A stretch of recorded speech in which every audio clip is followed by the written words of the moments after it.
Kia ora koutou. My name's Catherine Savage. I work for IHI Research and Development.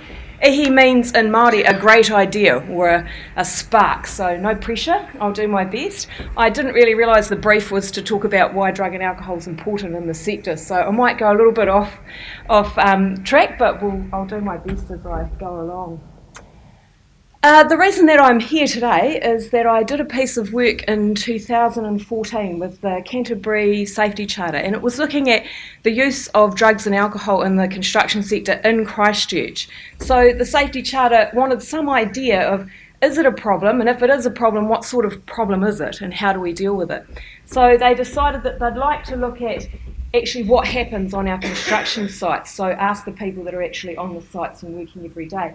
So we did a small survey. I think it had 9 to 10 questions on it, and we went to construction sites all over Christchurch and asked workers exactly how much they did use drugs and alcohol. There was only one drug question, most of it focused on the use of alcohol. So I'm going to talk a little bit about what those results were and what they mean for what's happening in Christchurch at the moment. So we had 279 participants complete the survey. I think it was out of a possible 520, which means that it is a pretty good predictor of what was happening on those sites. You can generally say that people are going to underreport on surveys to do with drugs and alcohol. So if you say to me, how much do you drink? I'd say, a glass of wine a week, most, tops. Probably more like 3. Probably not. So we looked in 2014, we did both commercial and residential sites. We had about 8 people at a time. We went on to a site with our iPads and the construction workers filled it out. 6.3 admitted being heavily intoxicated 3 or 4 times a week. This is actually quite a significant proportion that are drinking quite a lot. But the majority of respondents, 54%, indicated that they drank at least once a week. So about half of the people in our construction sites are drinking at least once a week, and an indicator that quite a few people are drinking a lot. What we do know is that 56% said they did not feel unsafe, so they actually felt quite safe on their workplace when they were at work, and they felt that alcohol didn't actually affect their work life too much. But 21% said, I do feel unsafe by other people's drinking on the work site. So people were coming in hungover and they did think that that affected their safety at work. 30% of respondents indicated that there was a time in the past 12 months that drinking impaired their health. That's pretty huge. If a third of the people that we surveyed said, yeah, actually I drink so much I get sick, or it has an impact on my body. On the plus side, 22% of those respondents said they didn't drink at all. So a quarter of the people that we asked actually said, I don't drink at all. So you have a lot of people in your sector that have got really good drinking habits and quite a few that have got very low drinking habits. But however, compared with the national average, your construction workers are 3 times as likely to drink heavily. The problem with that is that if you drink heavily and it's 3 times the national average, you create a culture where drinking heavily is actually accepted as part of the culture. So it sort of raises the level of tolerance and norms for people to go, it's okay, he got completely wasted. Yeah, we all did. That was part of it. So we have to watch that as a culture of construction, our norms aren't skewed and we don't actually say it's okay to drink that much or to approve of other people's drinking when they drink that much. So you can see from the stats, just doing a small survey in Christchurch, that it is something that we need to look at and we need to investigate and we need to think about what we do in the sector. In my day job, I do research, but I'm actually a psychologist, so I'm in the business of changing behaviour. And what I thought we'd do today is look at what you could do to change behaviour in terms of the people that you work with. So if you do suspect that someone that you're working with, how can you help them to change perhaps difficult drinking behaviour? So we're going to use this cycle. You can look this up on the web. And I'll actually give Donna the reference. It's by a dude called Prakasha and De Clemente. This is really well known, and this is a model of how you could change people's behaviour. I've never had a real drinking problem. I'm admitting that out loud. I sound like I'm an AA. But I have been a pretty committed smoker in my time. So in my youth, when I was a smoker, and I was pre-contemplative, so I'm right up the top here. I was at university and I was smoking probably at least a packet a day. I was pretty fit, so it didn't really worry me. I used to smoke with my mates out on the veranda and we'd, pass the time of day. I was pre-contemplative about change. That means there was no reason for me to change that behaviour at all. So if you had have said to me, oh, you need to give up smoking, what would I say when I'm in that state of being pre-contemplative? I'm going to say, whatever, oh, I'm really cool and mature. Look at me, I'm so grown up. I can smoke a packet a day and still run to the dairy and get more. I wasn't worried at all about the impact of that smoking on my body or my health. So any advice that you gave me when I'm pre-contemplative, I just chuck out. I'm not really interested in it because the behaviour is serving me. I feel pretty grown up and cool that I'm a smoker.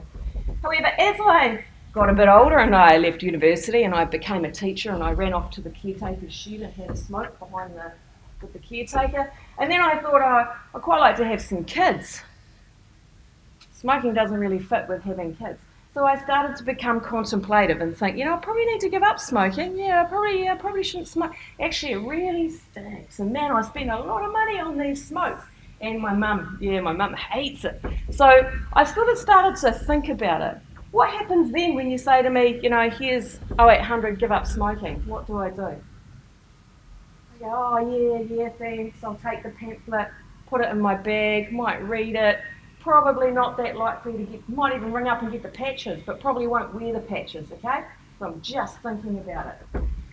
But as I moved on and I thought, no, I'm having kids now. Look at them, aren't they beautiful? I decided that I probably really, for the sake of these beautiful wee kids, do need to give up smoking. So I need to be more determined and I need to commit to giving up. That's it. On New Year's Eve, I'm giving up smoking. Okay? Anyone said that before? Yeah, that's it. New Year's Eve, I'm giving up smoking. I'm never smoking again. I'm going to tell everyone my New Year's resolution. I've got the patches, got my nicotine patches. I'm all set to go. I'm pretty determined. Okay, I've started. What happens then when you say to me, oh, here's 0800, give up smoking? Yeah, I'll ring them up and I'll get the patches. In fact, I'm even going to wear them. So this is the point at which I'm really ready to change, and I committed to change. So then I moved through to action. Actually, New Year's came around and I did give up. Yes, for about 3 days. And then I started again and again. It took me 7 years to give up smoking really effectively. 7 years. I would go through the cycle of relapsing, having a few smokes. No one will notice. Whoops, way I was again smoking. So it took me 7 years to get out of this cycle and to actually completely stop smoking. The reason I've given you that example is it's quite easy to see at what point you can actually change behaviour. So if we look at this at drinking in terms of you've got people on your work site and they like a few beers. In fact, they like a lot of beers. And you notice that they like a lot of beers. In fact, they've come in hungover a couple of times. What can you say to them when they're pre-contemplative? At that point, you're raising awareness. Okay, so they're coming onto the work site, hungover as, God, I feel bad, I feel sick, I'm going to have to have a lie down in the truck. At that point, they're actually pre-contemplative. But it was a good night, I was out with my mates. They're not going to change. They're pretty much the behaviour's serving them. It probably is having an impact on their life, but they're not really ready to change. What you do at that stage is you raise awareness of the impact that that has on their life. So if you start in with, here's the number for AA, bro, I think you should go, that will be ineffective. But if you start in with, I can see this is having a really big impact on your life. Has your missus left you again? Are you having trouble with making access with your kids on the weekend? I can see that you've crashed your car. Have you been done for DIC? I'm raising awareness. I'm telling you this is having a massive impact on your life and you have to do something about it. Sometimes we feel a little bit uncomfortable doing that, don't we? Like, well, none of my business. Actually, if as a sector we all did this, then we would likely to improve quite a bit of change in that sector. So your role is to really raise awareness. Is this really having an impact on your life? State what you see. Just observe it. Geez, you look crook this morning. You're 27 and you look 52. Straight up, state what you see. Tell them what is happening. This is pre-contemplative. Then they'll start thinking about change. How will you know that? Because you'll hear it in their voice. And they'll start saying things like, oh man, I just went out to have a couple of beers and then the next thing you know, it was 3 o'clock in the morning and I was out, somewhere in Rolleston and I didn't know where I was. I've got to give up drinking. That's when you start saying, I can hear you contemplating. Yeah, you do. Okay, so you have to support their thinking. Don't justify. That's all right, bro, it was only Rolliston, you can get on the bus. Don't justify those behaviours. Actually make sure that you're saying, yeah, that is a problem. Actually, it's impacting on your work. So help them prepare. At that point, they're still not going to go to AA, but they are going to start thinking about it. So you can say, hey, I know this dude, he's had a bit of a problem with the beers, you should talk to him, see what he did, see how he started. So contemplating, support their thinking, voice it back to them, tell them, yeah, it is having a problem. Don't justify it and joke about it, because that actually does what? Makes them go, see, not a problem for me, bulletproof, I can keep smoking or whatever, I can keep drinking, so don't allow that to go unpassed. Sometimes we get a little bit uncomfortable when we hear people contemplating change. You have to support change. Then you're going to hear them be determined. Right, that's it, no beersies for me. I'm off it. I'm stopped. This is when you can say, oh, right, you might want to go to the counsellor. You know, the company will pay for you to go. Here's some resources that I found from WorkSafe. Here's some different things that you could do to support you. That's when you're actually supporting them. One of the things that you have to do there is provide the context for change. That means that if you're an employer or you are on a work site, you have to make sure that your work site supports change. You don't say we're having a roof shout, we're all having beers on Friday, even though John's just told us he's giving up. You have to be able to support people to make good choices. Action. Now you know that they've actually stopped drinking. What happens when people give up something they love? Man, when I gave up smoking, it was not pretty. My kids will tell you, they all wanted to move out. They had to hang around, they were my kids. But change is really, really difficult. Changing our behaviour is very difficult. So easy to talk about, difficult to do. So when people start changing, it's really important that you support them and you say, do you already notice the difference? You're looking really good. You know, don't worry about the few extra pies that you're eating at lunchtime. Do that next time. But you've got to support them to make sure that they maintain that behaviour, and you have to provide the conditions for change. So don't say one thing, yeah, good one, great that you've given up, you know, now we're all going down on Saturday to meet at the pub, or we're going to have a few beers after touch on Thursday. Those are actually things that aren't supporting change. So you have to walk the talk and in some ways support people to stop these types of behaviour that are causing them danger. And other people danger in the workplace. Right, we've changed. We've maintained that change. We've gone on for maybe a couple of months. What happens when you give up something that's been pretty difficult? You do get like Homer, yeah. When I give up smoking, I'm like, look at me, I'm awesome. And then I walk around saying to everyone, oh, you smoke. So weak. So we do come across as actually being on top of the world, giving up drinking. Oh, used to drink, don't anymore. And we can be a little bit bulletproof. And you can think, this is it, I've changed forever. I know, I did a half Ironman and I became really super uber fit a couple of years ago. And since then I haven't done another thing. So I changed the behaviour, but then I couldn't maintain that level. I couldn't maintain the level of fitness. I have managed to maintain not smoking. What happens when we think we're really cool in life? Relapse. Something comes up and reminds us that we're human and we're not so cool. So it's likely that someone that you work with who's tried really hard to give up drinking or cut their drinking back will relapse. And when that happens, the way we respond to it is really, really important because it can actually predict how they will turn out either way. So if we go, oh, you're useless, always knew you were going to go back to drinking, what will they do? Likely continue to drink and go back to being contemplative and say, yeah, well, I probably should stop, but, you know, I tried that and it didn't work out for me. So how we actually support people when they relapse is really important.